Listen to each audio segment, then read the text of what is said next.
And thank you, Jose, for watching this video later on, pre-recorded on the live stream. Thank you, Jose, for watching it later on. We all know Jose will be watching this later on. So thank you for watching this in the future. Yeah, Jose.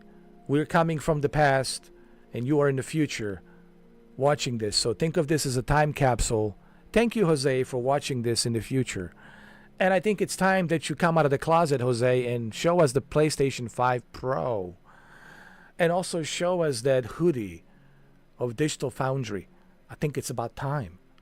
It's about time that you show us the PS5 Pro. Take it out of the closet. And also to show us that Digital Foundry hoodie.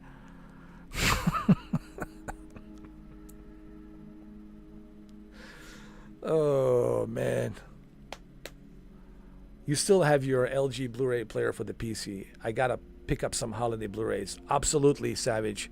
Physical media all the way, brother. All the way. Okay, love you guys. And I'll see you tomorrow.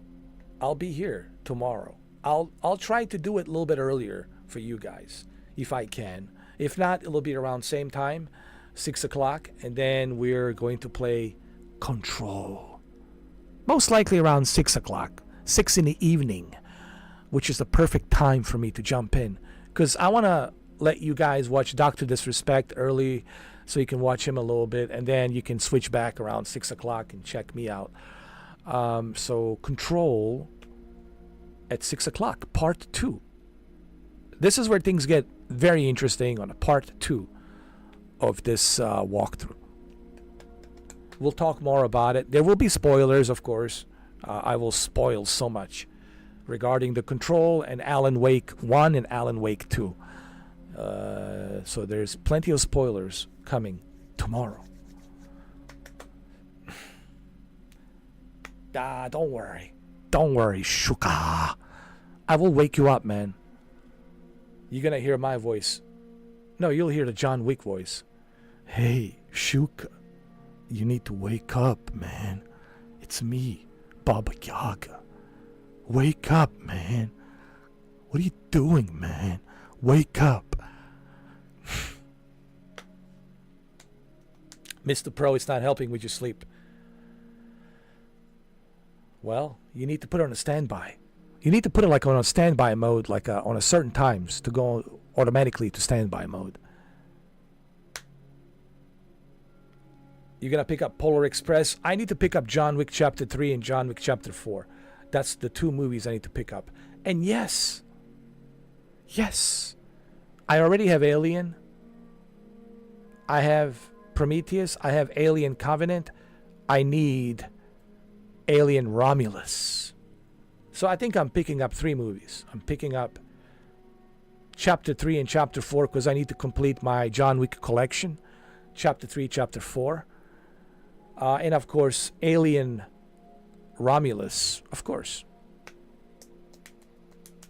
And I like listening to audio. Listen, one of the coolest features that the Blu-rays and 4K Blu-rays and DVDs have is the audio commentaries. I love listening to audio commentaries, bro. It's one of the coolest things about the Blu-rays. To listen to what director has to say, what the producers, actors have to say, how they made the movie and all that stuff. It's such a cool feature, man. I love it. Oh yeah, Twister 1 and 2. That's right. I need to pick up Twister 1 and 2. That's right. They have a bundle. I think I saw it in Walmart, bro. They have a bundle in Walmart. Twister 1 and 2. They do. I saw it. Yeah. I need to get that. Twister 1 and 2. Yes, sir. And eventually for Christmas, I can get maybe Deadpool and Wolverine. Deadpool and Wolverine, I can get it for Christmas, you know. So, yeah. And listen to the commentary by Hugh Jackman and, you know, Ryan Reynolds, so it'll be cool. Perfect for Christmas, you know.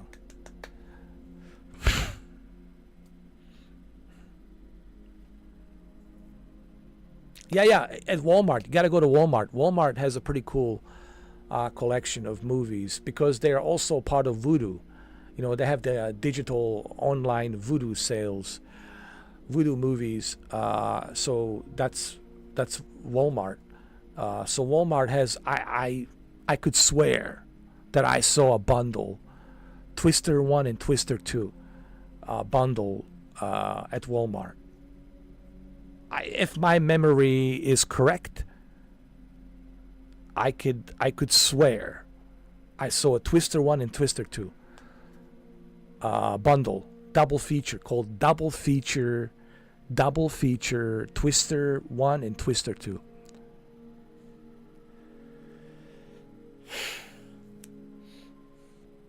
Oh, nice. Polar Express for Christmas. Well, there you go. That's nice. That's awesome, man. Yeah, and you know what else I like? I like that American Psycho, bro. That steel case American Psycho Blu-ray you have. That looks pretty dope, man. That looks pretty awesome, dude. The American Psycho looks great. On the you only have a Twister 1 on VHS. Oh man, you got to get the 4K Blu-ray version, Twister. I need to get it as well. See, I'm missing the collection. I need to get a Twister, man. I need to get some more movies, man. I need to get a Twister. I need to get a Twisters double feature, Twister and a Twisters double feature, and I need to get Speed, Keanu Reeves, Sandra Bullock, Dennis Hopper, Speed. There's some Aliens in 4K. Aliens 4K Blu-ray. I need to get that. And where's The Abyss? Where's The Abyss 4K Blu-ray? Is it coming out? Where's The Abyss? I need Aliens in The Abyss as well. Oh my god. Yeah. Believe me, there's quite a few movies I need to add to my collection by the end of this year. You know, there's still some movies I need to add to my collection. You know, Speed 2, it was okay. I wasn't that crazy about Speed 2. It was all right on the cruise ship and all that. But yeah, I'll definitely pick that up too as well. William Dafoe was funny. He was good in it.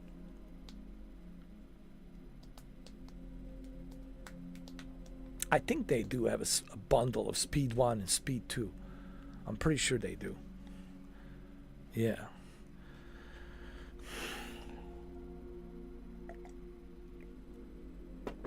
All right, guys. I got to go. I got to use the bathroom as well. We'll continue this conversation tomorrow. I'll see you tomorrow. I'll be back. I promise. I promise. I promise. I'll be back. I'll be back. I promise. Unless you guys want me to take a leak over here. I'll see you guys tomorrow.